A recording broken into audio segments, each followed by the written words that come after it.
and welcome to the webcast of JHSF Participações to disclose the results of the second quarter of 2022. Today with us are Mr. Tiago Alonso de Oliveira, CEO and CFO, and myself, Cleidiane Elias, IR Coordinator. This presentation is being recorded and is being broadcast on YouTube and through Webcast. If you're watching us from the webcast, you can use the Ask the Speaker feature. Before proceeding, we would like to clarify that any forward-looking statements that may be made during this conference call relating to the company's business outlook or projections are based on premises on the part of the company's management and on information currently available. They involve risks and uncertainties as they relate to future events. Changes in macroeconomic policy or in legislation may affect the outlook and projections related in this presentation. I now turn the floor to Mr. Alonso for his presentation. Good afternoon, Cleidiane. Good afternoon to all who are following this webcast. We divided this presentation in two parts. First, we present on the financial and operational results, and later we will open for the Q&A session. I start by giving you an outlook about real estate development compared year on year between the second quarter of 2021 and the second quarter of 2022. We had a decrease by 10.3%.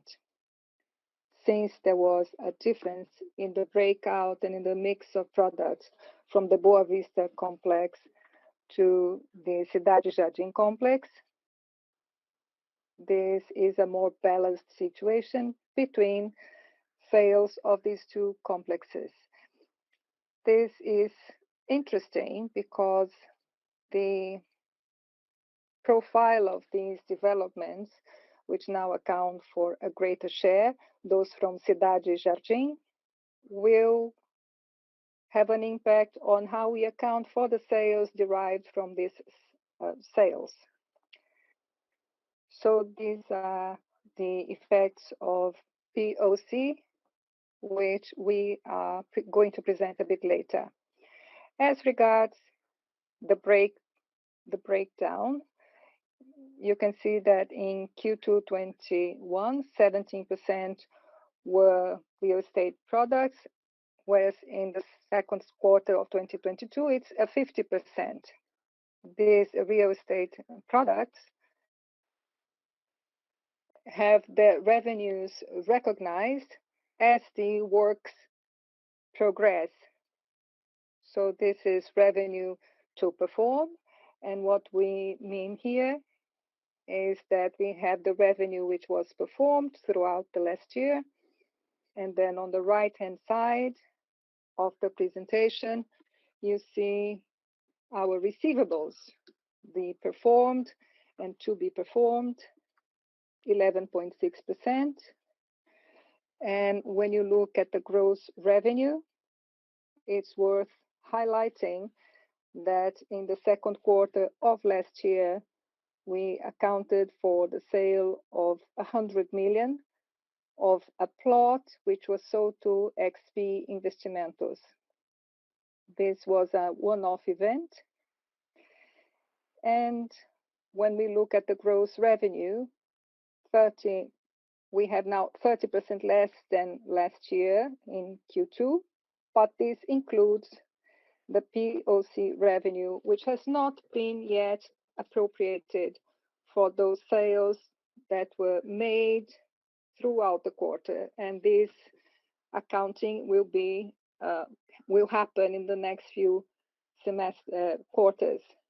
So this is going to impact on the sale of XP and the adjusted EBITDA. In this presentation, this hasn't been adjusted with the exclusion of the effects of XP and POC. Looking at the shopping malls, for many years now, we have been monitoring the growth of shops in the shopping malls that we operate.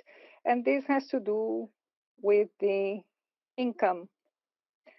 And this gives you a little bit of the long-term view relative to sales. So in 2019, which is a benchmark for us prior to the pandemic, we sold 621 in the quarter, and now we sold 1,020 million. That is a 64% growth relative to Q2 2021, when we were still being affected by the pandemic. The growth was nearly 42%. And here I would like to highlight Cidade Jardim and Catarina Fashion Outlet. These are the two main assets we operate within the segment. And coincidentally, both are being expanded. Catarina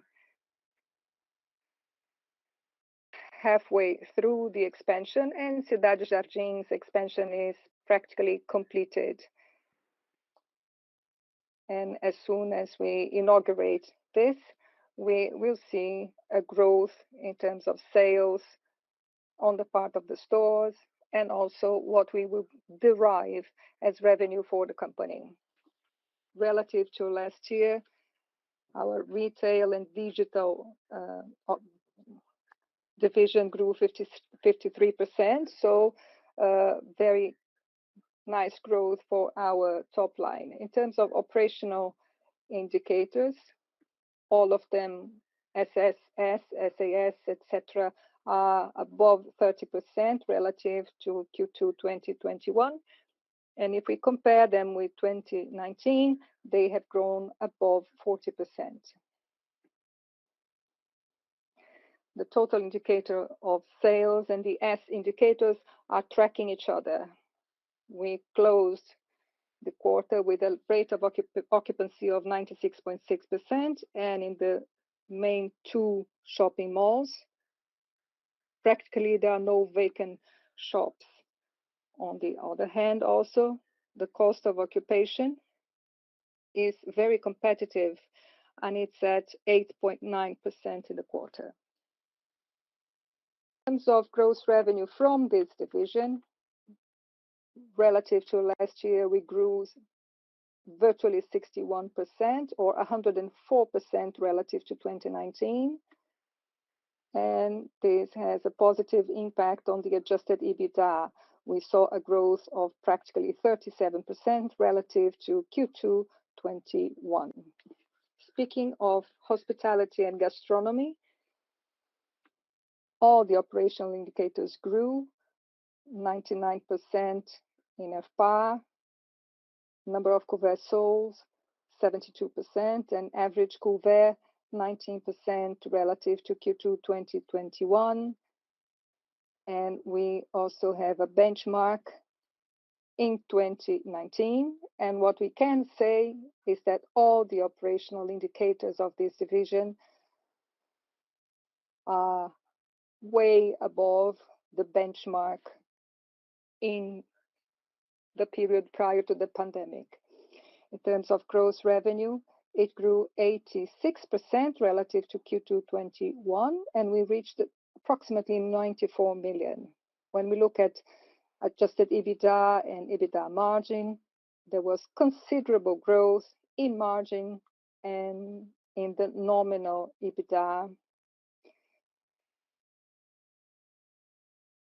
Looking to our last division, the International Executive Airport, the number of takeoffs and landings grew practically 87%, and this came not only from the airplanes which are there in the hangars, but also from other planes which land there and take off from there as the perception about the airport improves. The number of non-hangared flights has been growing, and when we look at this fuel supply, it grew about 310% relative to the same period last year. And here, the background is the increase in flights which require more fuel relative to domestic flights. The airport is today operating with 8 hangars. We should have 12 hangars. There are 4 new hangars under construction, and we are also building a taxiway, an ancillary runway for the movement of the planes within the airport. So this will interconnect the hangars and will facilitate the operation within the airport. In terms of gross revenue, growth by 192% relative to Q2 21, and the EBITDA grew by 645%. So the airport is gaining traction. It is a consequence of this business model. And as we continue to add capacity in terms of hangars, increasing the number of planes which land and take off from there, we can improve the fees, the airport fees, and we improve the generation of results from fuels. And these two activities, hangar and airport activities and fuel, these are vertical segments within JHSF. And I conclude the first part of this presentation by giving you a summary of the main highlights in the quarter. And when you see the variations in terms of percentages, they are always shown relative to Q2 2021. And with this, I finish the first part of the presentation, and I would now like to open for the Q&A session. You can direct your questions using the tools available in the webcast, and we will be able to answer your questions. If any questions are not answered during this webcast, please do not hesitate to send a message to our IR department, and we will be more than pleased to answer any questions or provide any clarifications as may be necessary. We are first going to start with questions about the shopping malls, and there are many questions about the strong operational performance, especially sales in the shopping malls. Can we comment about that? And what do we see going forward in terms of growth in that segment? That's a very good question. Thank you. When I made the presentation, I mentioned that for many years now, we see that the rate of growth in sales of our malls is above the medium or the average that the segment as a whole sees. And we relate that performance to the segment where we operate. We operate in a segment where whatever the macroeconomic scenario, the performance is above the market median. This performance is related to the niche. In terms of growth, this is what we see. We have the 2 main malls, which are now being expanded, Cidade Jardim and Catarina Fashion Outlet. They have sold really well. So we see that there are more and more retailers, especially those who sell for high income portions of the population. They want to have a space in our shopping malls so that they can be close to their high income clients. And despite these 2 expansions, or in addition to that, we have a shopping mall for the Boa Vista complex and a 4th shopping mall in the Faria Lima Avenue in São Paulo. That is a very busy area of São Paulo where these high-income clients circulate. And finally, we have the project of a shopping mall which is integrated to a residential development, and this is going to be in Real Parque. And that's where we are going to have also the surf club, which will be integrated to that project. Still thinking about shopping malls, there is a question from Andrea from Citi about our positioning regarding digital. Will it become a standalone business unit, or will it be included within the shopping mall division, or continue to be within the shopping mall division? I don't know that I understand your holistic expression, but I'll explain to you how we see this going forward. Digital is an activity that is integrated to the brick and mortar, to the physical activities, and it brings flexibility to our clients in terms of how they consume certain products. And on our side, we have been working to add services within that context, within the e-commerce context. We have a vision where physical and digital coexist, and they will rely increasingly more one on another. We are mutual reliance. And moving to real estate development, we have some questions about cost pressures and inflation. Can you talk about the changing mix in terms of products and revenues? I'll start with inflation and cost pressure. There are some components of our costs, and I will focus on the products that meet the profile in São Paulo rather than Boa Vista. We are seeing a reduction in the price of cement and steel, but services are still under cost pressure. That is, in those stages of construction, when we are closer to the end of the works, there is more cost pressure.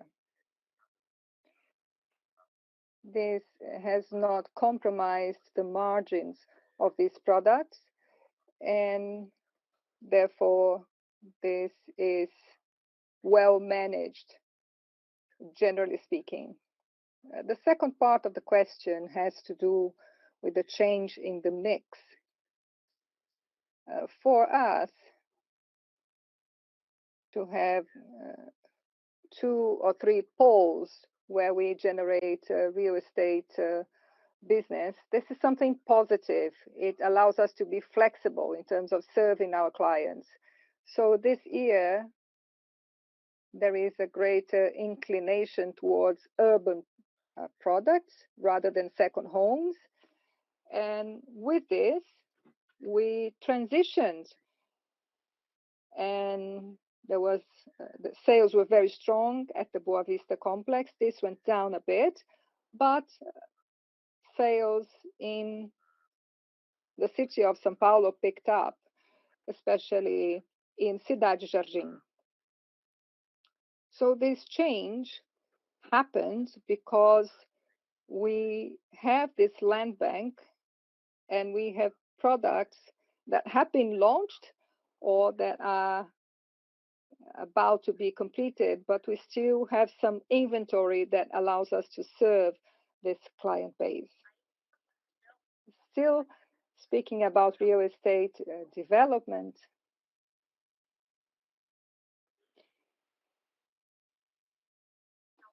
they want to know if we have a schedule for new launches in real estate, especially in the second half of the year. and in Catarina and in Bragança. Yes, we are working with a schedule that is available in the fundamentals spreadsheet of the company. So I would urge you to consult with that spreadsheet, which is available in the IR section of the site. And there you will find all the spreadsheets with the schedules for launches. Speaking more specifically, we are in the pre-launch phase of Reserva Cidade Jardim, and in the beginning of next year, or even in the second semester, we should launch the Bragança project. In terms of airports, we received a question about the potential for executive aviation in Brazil. How does it work here within Brazil? And what is our strategy to gain market share? So, first I'll give you a bit of context. That is, how much is Brazil relevant in terms of global executive aviation? We are the second largest market in the world in terms of executive aviation. 40% of the flights that cross Brazil start or end in the metropolitan region of São Paulo. So in addition to this flow of executive planes, São Paulo is also the city that has the two main commercial airports in operation. And I'm talking here about Congonhas and Guarulhos. So what happens is that in the normal operation of the aviation sector, and we are in a situation of normal operation, these airports have an overload of commercial flights, and executive planes need space, slots between these commercial flights. And this becomes increasingly complex given the demand of the airports in the commercial area. So this is the scenario. This is the macroeconomic macro scenario that motivated our decision in terms of developing an airport for executive planes.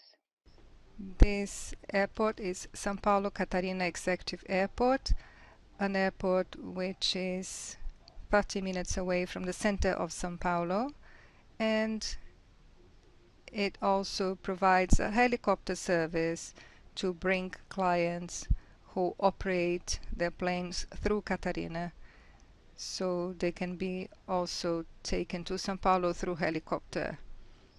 This vision became a reality in Q4 2019, and at that time we opened the airport with 2 hangars. A while ago I gave you some color about it. We are now building the 12th hangar in the airport. This airport, which is not yet 3 years old, has the largest fleet of executive jets in Brazil. We see a very robust pipeline, and this is why we have been offering hangars, and the companies that manufacture and provide maintenance to the planes, they are also looking for space within the airport to provide their services while the planes are stationed in the hangars. It's a large market. São Paulo has a large share in terms of that market. The location is fantastic, very close to São Paulo, and we provide safe operations, high standards, high quality operations, so that the users who come there once decide to use the airport to the detriment of the two other airports because of the experience we provide in terms of safety, speedy service, and above all, because there is no competition with commercial planes in terms of slots. Now we are heading to the end of this webcast, and we have a question about hospitality and gastronomy. The question is, what is the expansion plan for this sector, especially internationally? And also, could you comment on the recovery of this sector? I'll start with the second part. Whenever we went through the processes of reopening activities as the restrictions were lifted, we saw restaurants and hotels with high occupancy, and this is a trend that has held. During this period, we won new clients, and in addition to winning new clients, we were able also to maintain our client base. So there was an expansion of the client base, which has allowed us to have the level of recovery that you saw in the last few quarters. As regard our international experience, New York has been a very good experience for us, very encouraging, and encouraged us to explore new cities. The next city where we are going to operate is Miami, and we have some leads for some opportunities in England and in Portugal. And as things progress, we will give you the news.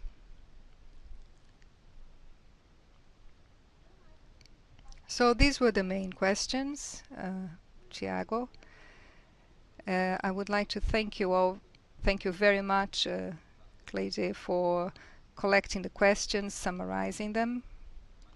Once again, I would like to say how thankful I am to our team. Around 4,000 people. I'm proud to be part of the team, to work with all of you every day so that we can provide quality and excellent services and goods to our customers. And last but not least, I would like to give my condolences to the family of one of the people who were part of our audit committee, Mr. Francisco Montañer. He was a fantastic person, made a great contribution, and with this, I would like to end this webcast. And any questions which were not answered, please send your questions to our IR team, and we'll see you very shortly. Thank you very much.